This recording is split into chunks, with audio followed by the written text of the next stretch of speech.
మోకాళ్లలో గుజ్జును పెంచి నొప్పిని తగ్గించి సర్జరీని దూరం చేసే ఫ్రీడమ్ వాక్. ఎదవలు పుట్టారమ్మా నాకు ఎదవలు పుట్టారు, నేను ఏం చేయగలనమ్మా అని మాకు బ్రతిమాలుకున్నారు అతను. ఇప్పుడొచ్చి అంత ఇదిగా ఒక రూమ్లోని ఒక అమ్మాయితో కొడుకు దొరికిపోతే నాకేమీ తెలియదు అనే తండ్రిని ఇతన్నే చూస్తున్నానండి నేను.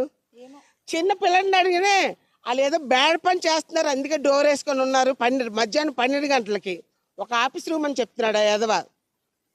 కొడుకు అనేవాడు బలాదురుగా వదిలేస్తే తండ్రిని అంటారండి. నక్షత్ర ఏం చేయబోతున్నారు? ఇంకా దీనికి సంబంధించి పోలీసులు అప్రోచ్ అవుతున్నారు కదా. మేడం ఒక్క విషయం మేడం, సుప్రీంకోర్టు అడల్టరీ లీగల్ అని చెప్పింది కదా, ఇది ఒక్క పాయింట్ ప్లీజ్ వెయ్యండి. ఇది ఒక్కటి అడల్టరీ లీగల్ అని చెప్పారు, మరి ఇది కట్టిన దానికి వాల్యూ ఏంటండి? అడల్టరీ లీగల్ అయినప్పుడు పెద్దవాళ్ళ తల్లిదండ్రుల మధ్య బంధుమిత్రుల మధ్య కట్టిన తాళికి ఏంటి వాల్యూ ఉంది? దీనికో వాల్యూ ఉండాలి కదా. అడల్టరీ లీగల్ అన్నప్పుడు దీనికి వాల్యూ ఉండకూడదు. ఎవరికి నచ్చినట్టు వాడు తిరగమని చెప్పాలి. అడల్టరీ లీగల్ అవ్వడం వల్లే ఇలాంటి నీచులు రోజుకొకరు తయారయ్యి, రోజుకొక కామందుల కింద తయారయ్యి, రోజుకొక దాన్ని ఉంచుకొని డైరెక్ట్గా మీడియాకి స్టేట్మెంట్ ఇచ్చాడు కదా మా husband. Yes she's my wife అని ఇంకొక దాన్ని చూపిస్తున్నాడు మీడియా ముందు, నా పళ్ళ ముందు చెప్తున్నాడు ఆ మాట. జస్ట్ బికాస్ ఆఫ్ సుప్రీంకోర్టు తీర్పు ఇవ్వడం వల్లే. అది నేను స్ట్రాంగ్గా నమ్ముతాను. అది లేనప్పుడు దీనికి వాల్యూ ఇవ్వకూడదు. ఇది ఎందుకండి? అప్పుడు హిందూ ధర్మాన్ని ఎందుకు అంత వాల్యూ ఇవ్వడం ఎందుకు? పెళ్లిళ్ళు చేసుకోవడం ఎందుకు? ఈ తాళికే కదా వాల్యూ ఉంది. ఓహో, పెళ్ళి అయితేనే నేరం అమ్మా, లివింగ్ లో ఉంటే నేరం కాదంటున్నారు. మరి పెళ్లి తర్వాత అయ్యింది కార్యక్రమం కదా లివింగ్ అంటే. మరి ఆ కార్యక్రమం ముందు కానిస్తే తప్పు కాదా మేడం? సుప్రీంకోర్టు ఇచ్చిన తీర్పు అది ఏ రకంగా ఇచ్చింది మేడం? చెడిపోమని ఇచ్చిందా? పెళ్లి చేసుకుంటారండి ఎవరైనా? కాదండి, ఒక్కటే అడుగుతున్నాను, మొత్తం ప్రపంచానికి దీనికి వాల్యూ ఏంటి? దీనికి వాల్యూ చెప్పమనండి. ఏ సుప్రీం కోర్టు కదా, ఏ కోర్టు అయినా దీనికి వాల్యూ చెప్పమనండి. నాకు కట్టింది మా హస్బెండే కదా, మొత్తం సొసైటీ ముందు కట్టింది తాలే కదా. దీనికి వాల్యూ ఏంటి? అడల్టరీ లీగల్ అయినప్పుడు దీనికి వాల్యూ చెప్పమనండి. తండ్రికి తెలియదని చెప్తున్నాడు అంటాడా? నక్షత్ర, నిన్న ఒక్కసారిగా మీరు కంట్రోల్ తప్పారా? అక్కడ ఉన్న పరిస్థితులు ఎందుకు మీరు చేసుకోవాల్సి వచ్చింది? మళ్ళీ మీ మెడ పట్టుకొని మీ భర్త బయటకు ఎందుకు తోసేశాడు?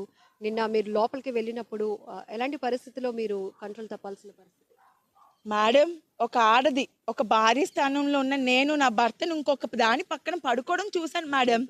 మధ్యాహ్నం 12 అయినా కళ్ళు కూడా తెరుచుకోలేకపోతున్నాను నేను వెళ్ళినంత వరకు. అంత గాఢ నిద్రలోని ఒంటి మీద బట్టలు కూడా సరిగ్గా లేవు ఇద్దరికిని. అలాంటి స్థితిలో చూసి నేను ఏమైపోవాలి మేడం? నేను కట్టుకున్న భార్యను మేడం, నా భర్తను ఇంకొక స్త్రీతో చూసి నేను ఎలా కంట్రోల్ తప్పకుండా ఉంటాను మేడం? నేనే కాదు మేడం, ఏ భార్య అయినా ఆ స్థితిలో అంతకన్నా కంట్రోల్ తప్పుంటారు. నేను చేసిన పని కూడా అదే. దయచేసి ప్లీజ్, ఇలాంటి ఆడవాళ్ళు ఎంతోమంది మగ్గిపోతున్నారు మేడం, బయటికి రాలేక. రండి, వచ్చి అలాంటి వాళ్ళు పరువులు తీసి హ్యాపీగా బతకాలే కానీ మేడం, ఇలా చేసిన వాళ్ళని ఎంకరేజ్ చేయకూడదు మేడం. ప్లీజ్ మేడం, సుప్రీంకోర్టు తన తీర్పును వెనక్కి తీసుకుంటే తప్ప జీవితాలు బాగుపడవు మేడం. లేదా నాలాంటి కేసులు రోజుకొకటి 100 పుట్టుకొస్తాయి. నక్షత్ర, కొంతమంది పబ్లిక్ నుంచి కూడా వస్తున్న ఒపీనియన్స్ చెప్తాను.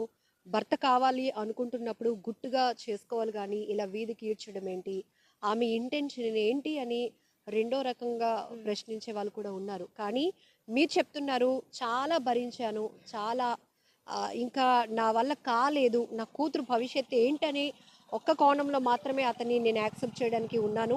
అలానే ఇతను చేసే పనులు ఇంకొకరికి కూడా చెప్పుదెబ్బ కావాలి అంటే ఇలాంటి వాళ్ళ స్థితి ఏంటో ప్రపంచానికి చూపించే ప్రయత్నం చేశాను అన్నది మీ వెర్షన్. మీరేం చెప్పాలనుకుంటారు సమాధానం? మేడం, నాకు మ్యారేజ్ అయ్యి 10 years అయింది. నేనే 1 yearకో 2 yearskో బయటకు వచ్చి పరుగులు తీయలేదు మేడం. మ్యారేజ్ అయ్యి 10 years అయింది ఎగ్జాక్ట్గా. ఈ ఇయర్తో 10 years అయింది. లాస్ట్ 3 yearsగా డిస్టర్బెన్సెస్ 10 సంవత్సరాలుగా భరిస్తున్నదాన్ని కదా మేడం. మొహాల మీద ఉమ్ములు వేస్తాడు మేడం మనిషిని ఇలా పట్టేసుకొని. అదొక సైకోయిజం. నడుస్తుంటే వెనక ఎంతమంది ఉన్నా సరే నైటీలు ఎత్తుతాడు మేడం. ఆడు మగాడా మేడం? పెళ్ళంతో అదా బిహేవియర్? పెళ్ళంతో బిహేవ్ చేసే పద్ధతి అది? పెళ్ళం బట్టలు ఎత్తుతాడా మేడం? ఆడు 3 సంవత్సరాల నుంచి డిస్టర్బెన్సెస్ వచ్చాయంటే నా మొగుడు 10 మందితో తిరుగుతున్నాడని తెలిసింది మేడం. అడిగే ప్రయత్నంలో తను పారిపోయాడు. నేను ఎక్కడుండాల్సిందని అక్కడే ఉన్నా, తను పారిపోయాడు. తను పారిపోతే అంటే ఇప్పుడు ప్రపంచానికి తెలియజేయకపోతే ఇలాంటి కామందులు ఇంకొక 100 మంది పుట్టుకొస్తారు కదా మేడం.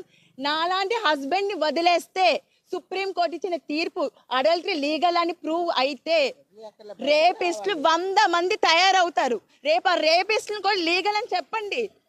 అడల్టరీ లీగల్ అన్నారు కదా, అది తీర్పు వెనక్కి తీసుకోకపోతే మేడం, అమ్మాయిలు ప్లీజ్, మీ వైఫ్లు ప్లీజ్ రండి, బయటికి రండి. ఇలాంటి పరిస్థితులు ఉంటే బయటకు వస్తే సుప్రీం కోర్టు తీర్పు వెనక్కి తీసుకునే అవకాశం ఉంటుంది మేడం. నక్షత్ర, కొన్ని సందర్భాల్లో తల్లిదండ్రుల సపోర్ట్ కూడా లేని బాధిత మహిళల్ని మేము చూస్తున్నాం.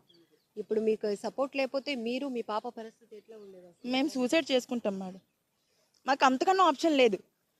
ఎందుకంటే తిండి పెట్టినోడే లేకపోతే ఆకలితో చచ్చిపోవాలి మేడం, ఆకలితో చచ్చిపోవాలి. ప్రత్యేకంగా మేము సూసైడ్లు చేసుకోక్కర్లేదు. ఎవరు చూడడానికి లేకపోతే ఆకలితో చచ్చిపోతాం అంతే. ఏముంటుంది మేడం, నీళ్ళు పో అంటారు, ఆలు ఉండరు. అప్పుడు మా పరిస్థితి ఏంటి? నేను నా కూతురుతో తీసుకెళ్ళి ఎట్టని దూకియాలి, లేదంటే ఆకలితో చచ్చిపోవాలి, అంతే. ఈ రెండే. నక్షత్ర, నిన్నటి నుంచి మీరు చేస్తున్న ఈ ఫైట్, ఈ పోరాటం సొసైటీకి మీరు ఏం చెప్పదలుచుకున్నారు? మేడం, తేజ లాంటి చీడ పురుగుల్ని సొసైటీలో ఇప్పుడు వదిలేస్తే మేడం, ఎటువంటి శిక్షించకుండాని ఇలాంటి వాళ్ళు ఇంకొక 100 మంది ఇలాంటి వాళ్ళని చూసుకుని ఇంకొక 100 మంది పుట్టుకొస్తారు మేడం. భార్యలను ఇంట్లో ఉంచుకోనో, మోసం చేసో, బయటికి తన్నేసో, ఇంకొక దాన్ని పెళ్లి చేసుకోనో, ఇంకొక దాంట్లో లివింగ్లో ఉండో ఇలాంటి కార్యక్రమాలని చేస్తారు. ఇలాంటి కామాంధులే రేపొద్దున రేపిస్టుల కింద కూడా తయారవుతున్నారు మేడం. సుమన్ టీవీలో మీ పర్సనల్ అండ్ బిజినెస్ ప్రమోషన్స్ కోసం కింది నెంబర్కి కాంటాక్ట్ చేయండి.